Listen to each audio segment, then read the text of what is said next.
Hi viewers, welcome to our channel. ప్రస్తుతం మనతో పాటు దాము బాలాజీ గారు సీనియర్ జర్నలిస్ట్, వాటితో ఒకసారి మాట్లాడదాం. సార్ నమస్కారం. సార్ నమస్తే సార్ విశ్వక్ సేన్ లైలా మూవీ ఇంకో 1-2 days లో రిలీజ్ కాబోతుంది కదా సార్. అయితే ఈ సినిమాకి సంబంధించి ఫస్ట్ రివ్యూ వచ్చేసింది, అంటే సెన్సార్ రివ్యూ కావచ్చు, లేకుంటే ట్విట్టర్ లో కొంతమంది టాక్ గానీ వచ్చేసిందని చెప్తున్నారు. మరి వాళ్ళ రివ్యూలు ఏ విధంగా ఉన్నాయి, మరి ఈ సినిమా పైన మీ ఒపీనియన్స్? లైలా సినిమా ఎంత వివాదాస్పదం అవుతుందో మనం చూసాము. సో ఇప్పుడు ఎల్లుండి రిలీజ్ అవుతుంది 14th ఫిబ్రవరి 14th.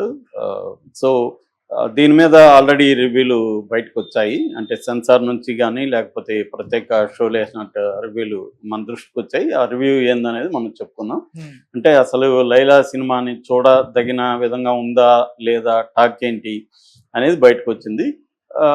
ఒక పక్క ఏమో కాంట్రవర్సీ నడుస్తుంది.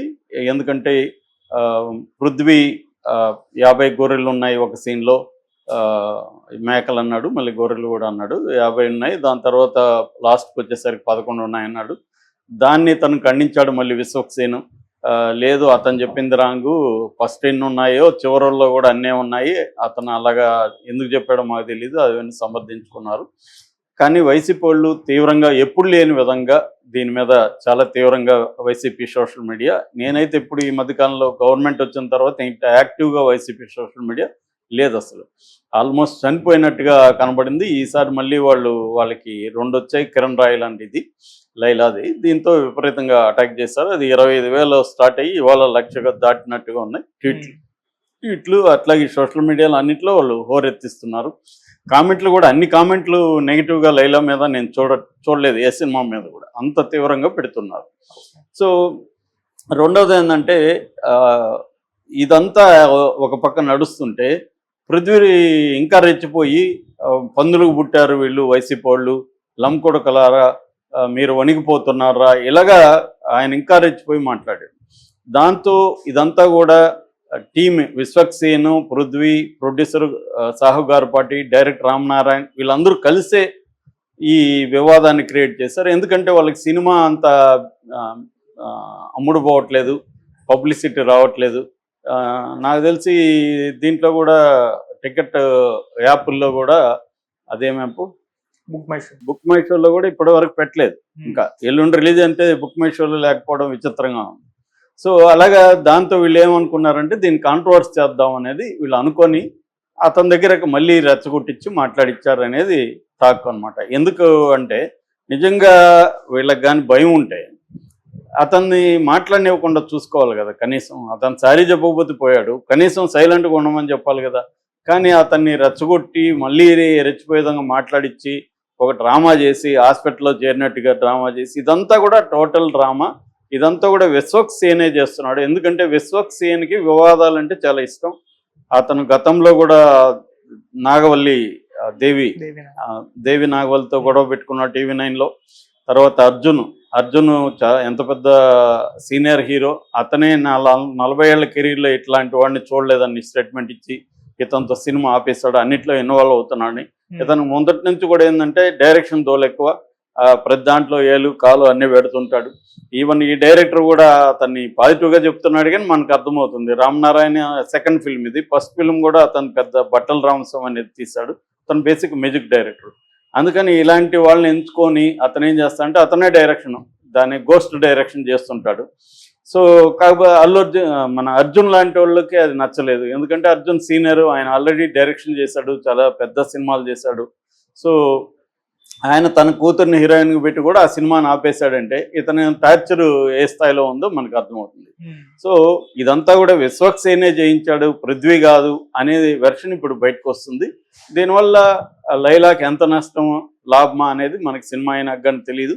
అయితే ఇప్పుడు రివ్యూ ఎలా ఉంది, కథ ఏంటి, ఎవరెవరు ఎలా చేశారు, టెక్నికల్ ఆస్పెక్ట్స్ ఏంటి అనేది మనం చూస్తే బేసిక్గా దీంట్లో విశ్వక్ సేను, ఆకాంక్ష శర్మ, కామాక్షి భాస్కర్ వీళ్ళు ప్రధానంగా దీంట్లో చేశారు. అట్లాగే అభిమన్యు సింగ్ విలన్గా చేశాడు. ఇంకొక తమిళ్ చేస్తున్న పృథ్వీరాజ్ పోలీస్ ఆఫీసర్గా చేశాడు. ఇక టెక్నికల్ విషయానికి వస్తే సాహు గార్పాటి షైన్ స్క్రీన్ అనే సినిమా బ్యానర్ మీద ఆయన ప్రొడ్యూస్ చేశాడు. తర్వాత రామనారాయణ ఇందాక చెప్పాను, అతని డైరెక్షన్.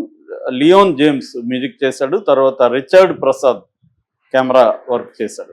సో కథగా చూసుకున్నప్పుడు ఏంటంటే ఇది కథగా థిన్ లైన్, అంటే ఇది ఒక రకమైన క్రింజ్ కామెడీ అంటారు. క్రింజ్ కామెడీ అంటే అంటే ఒక్కొక్కసారి జుగుప్స్గా ఉంటుంది, ఒక్కొక్కసారి చూడాలనిపించదు. అంటే ఒక రకమైన నీచమైన కామెడీ అని చెప్పుకోవచ్చు మామూలు భాషలో. అట్లాంటి కామెడీ ఇది. సో అది మనకి ట్రైలర్ టీజర్ చూసినా కూడా అరుస్తుంది. డబుల్ మీనింగ్ డైలాగులు పెట్టడం, మనకు మామూలుగా అల్లరి నరేష్ సినిమాలు ఇట్లాగే ఉంటాయి. అల్లరి కూడా అట్లాంటి క్రింజ్ కామెడీనే. అలాంటి ఒక క్రింజ్ కామెడీ ఇది.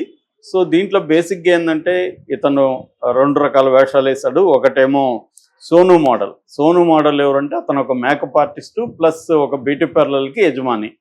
ఆ బ్యూటీ పార్లర్ యజమానికి ఉన్నప్పుడు ఇతను ఒక పని వల్ల ఎమ్మెల్యే సీరియస్ గాయాలతో చావు బతుకుల్లో హాస్పిటల్లో చేరుతాడు. సో ఇప్పుడు ఆ ఎమ్మెల్యే తరపున ఒక గ్యాంగ్స్టర్ రంగంలోకి దిగుతాడు అభిమన్యు సింగ్. అతను వచ్చి ఇతన్ని చంపడానికి ట్రై చేస్తాడు. మరోవైపు పోలీసులకు కూడా కంప్లైంట్లు ఇస్తారు కాబట్టి పోలీసులు పృథ్వీరాజ్ సింగ్ కూడా దీన్ని పట్టుకొని వస్తాడు. దాంతో ఇతని బ్యూటీ పార్లర్ కూడా ధ్వంసం చేస్తారు. ఇప్పుడు ఏంటంటే ఇతనికి ప్రాణభయం స్టార్ట్ అవుతుంది, వాళ్ళు చంపేస్తారేమో అని. సో దాంతో ఇతను ఒక ప్లాన్ చేస్తాడు. అదేంటంటే మారు వేషం వేసి అమ్మాయి వేషం వేస్తాడు. ఈ అమ్మాయి వేషం వేసిన తర్వాత ఒక ట్విస్ట్ ఏంటంటే ఇద్దరు కూడా అభిమన్యు సింగ్, వాడి పేరు రుస్తుం అనుకుంటా, రుస్తుం గ్యాంగ్, అభిమన్యు సింగ్ ప్లస్ పృథ్వీరాజ్ ఇద్దరు కూడా ఇతని లవ్ చేయడం మొదలు పెడతారు. దీంట్లో వీళ్ళని ఎలా డీల్ చేశాడు అనేది బేసిక్గా స్టోరీ లైన్. సో ఇది మామూలుగా విన్నప్పుడు దీన్ని అంటే అల్లరి లాంటి సినిమాలు కూడా హిట్ అవుతాయి, హిట్ అవ్వని లేదు చెప్పలేం. కానీ బట్ ఫ్యామిలీ ఆడియన్స్ దీనికి వెళ్తారా బిగినింగ్లో అనేది డౌట్ అయితే ఉంది. సో సినిమాలో కూడా సెకండ్ హాఫ్లో అంతా చాలా ఎక్కువసేపు ఈ లేడీ క్యారెక్టర్ ఉంది. ఈ లేడీ క్యారెక్టర్ మేము చాలా వర్క్ చేసామని వాళ్ళు చెప్పుకుంటున్నారు. అదేంటి రెమోక్స్ పనిచేసిన నిక్కీ అని ప్రాస్థెటిక్ చేశారు, అతన్ని పిలిపించాము, అతని దగ్గర సలహాలు తీసుకున్నామని డైరెక్టర్ చెప్పాడు. అట్లాగే ఏఐ కూడా వాడామని చెప్తున్నారు. ఏఐ అనేది అదొక మిత్తు, ప్రతిదానికి ఏఐ అంటారు ఈ మధ్య. ఏ అంటే నువ్వు ఏ సాఫ్ట్వేర్ వాడావు ఇవి చెప్పరు, ఏఐ వాడాము అంటుంటారు అన్నిటికీ. సో ఏఐ అనేదేమో అదేమి అద్భుతమైన మ్యాజిక్ ఏం కాదు. ఆల్రెడీ మన ఫోన్లలో ఏఐలు అన్నీ ఇప్పుడు ఉన్నాయి. కాకపోతే ఏంటంటే ప్రధానికి ఇప్పుడు అలాగే వీళ్ళు ఏదో ఒక కొత్త టెక్నాలజీ వాడామని చెప్పడానికి ఏఐ వాడామని చెప్తున్నారు. ఫైనల్గా మన ట్రైలర్ చూస్తే దాంట్లో ఇతను ఆడవేషం వేస్తున్నాడు అంతే, అంతకంటే అది తెలిసిపోతూనే ఉంది. దాంట్లో మళ్ళీ కావాలని ఒక డైలాగ్ కూడా పెట్టించారు. అతను ఎవరు మన విశ్వక్సేన్ ఆడవేషం వేస్తే ఎలా ఉన్నావో అలా ఉందని. అదే క్రింజ్ కామెడీలు ఇలాగే ఉంటాయన్నమాట. అంటే జనం బఫూన్లు లాగా వాళ్ళు ట్రీట్ చేసినట్టుగా మనకు అర్థమవుతుంది. ఇక దీంట్లో ప్లస్లు చెప్పాలంటే విశ్వక్సేన్ చాలా బాగా చేశాడని చెప్తున్నారు. అట్లాగే ఇక అభిమన్యు సింగ్ రొటీన్గా ఉంది. అభిమన్యు సింగ్ కామెడీ అంత వర్కౌట్ అవ్వలేదని చెప్తున్నారు. ఎందుకంటే అభిమన్యు సింగ్ కామెడీ చేయడం అనేది అంటే ఒక గ్యాంగ్స్టరు హీరో ఆడవేషంలో హీరోని లవ్ చేస్తుంటేనే వాడు పనికిమాలినోడనే కదా. మనకి తెలీదా? ఇప్పుడు కనీసం ట్రాన్స్జెండర్స్ కొంతమంది అమ్మాయిలాగా ఉంటారు. ఆ మధ్య మేము థాయిలాండ్ వెళ్ళినప్పుడు అసలు అమ్మాయిలా అబ్బాయిలా తెలియట్లేదు మాకు, అలాగే ఉన్నారు. అట్లుంటే ఓకే, కానీ ఒక మగవాడు ఈ స్థాయిలో మంచి బాడీ ఉన్న అతను అమ్మాయి వేషం వేస్తే అది అమ్మాయి అనుకోవడం అనేది గతంలో కూడా చేశారు. ఇవి క్రింజ్ కామెడీలో వర్కౌట్ అవుతుంది ఎప్పుడైనా. అంటే ఆ ప్రపంచాన్ని క్రియేట్ చేసి వాడు పనికిమాలినోడే అన్నట్టుగా ఎస్టాబ్లిష్ చేస్తే మనకి కామెడీ వస్తే వర్కౌట్ అవుతుంది. కామెడీ రానప్పుడు లాజికల్ వస్తాయి. ఎప్పుడైనా అదే సామెత ఉంది, మ్యాజిక్ లేకపోతే లాజిక్ ఎంటర్ అవుతుందని.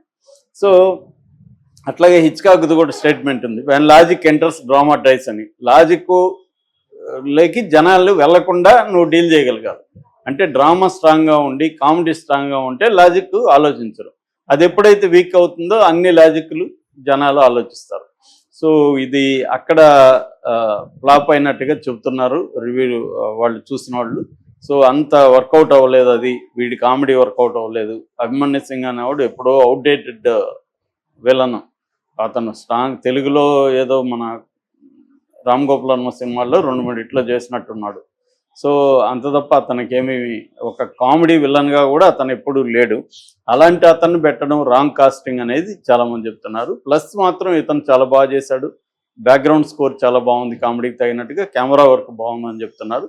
కానీ పాటలు మైనస్. ఇలాంటి వాటికి పాటలు కూడా బాగుండాలి, కానీ పాటలు లేదు. రొమాన్స్కి కూడా ఈ అమ్మాయి క్యారెక్టర్ ఆకాంక్ష సింగ్ జిమ్ ట్రైనర్, వాళ్ళిద్దరి మధ్య రొమాన్స్ కొంతవరకు అయితే వర్కౌట్ అయింది, కానీ దాంట్లో పెద్ద కామెడీగా అనేది ఏమీ లేదు.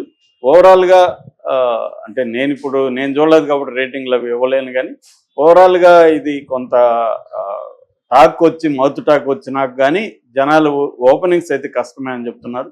ఈ లోపల వైసీపీ వాళ్ళు కానీ హార్డ్ మన దాని హెచ్డి ప్రింట్ కానీ వైసీపీ వాళ్ళే రిలీజ్ చేయాలని మళ్ళీ మొన్న తండేలకి ఎవరు రిలీజ్ చేస్తారు? వైసీపీ చేయరు కదా తండే, ఎందుకంటే అల్లూరు అరవింద్ సినిమా కదా అది. మరి ఎవరు చేసి ఉంటారు? ఫస్ట్ డేనే వచ్చేసింది కదా. అల్లు అరవిందో చెప్తున్నాడు ఇది ఆఫ్రికాలో చేశారని. సో ఆఫ్రికాలో చేస్తే ఎవరు పట్టుకుంటారు వాళ్ళని? ఆఫ్రికాలోకి మనవాళ్ళు వెళ్ళి పట్టుకొని వచ్చే పరిస్థితి లేదు. ఇవాళ ఆఫ్రికాలో రిలీజ్ చేయడం పెద్ద విషయం కాదు. సో రెండోది ఏంటంటే ఇవాళ విపిఎన్లు వచ్చేసాయి, వర్చువల్ ప్రైవేట్ నెట్వర్క్, డార్క్ వెబ్లు వచ్చేసాయి. దాంట్లో ఇక్కడే కూర్చొని ఆఫ్రికా ఐపీ అడ్రస్లో రిలీజ్ చేసేయచ్చు. దాన్ని పట్టుకోవడం కూడా అంత ఈజీ కాదు. కాబట్టి హెచ్డి ప్రింట్లని ఆపడం అనేది ఫస్ట్ ఇంపార్టెంట్. వీళ్ళు ఫైట్ చేయాల్సింది అక్కడ. మరి వీళ్ళు ఆపగలరా? కాంట్రవర్సీని నమ్ముకొని విశ్వక్సేన్ దిగాడు, అది ఎంతవరకు వర్కౌట్ అవుతుందనేది చూడాలి. Okay sir, thank you so much.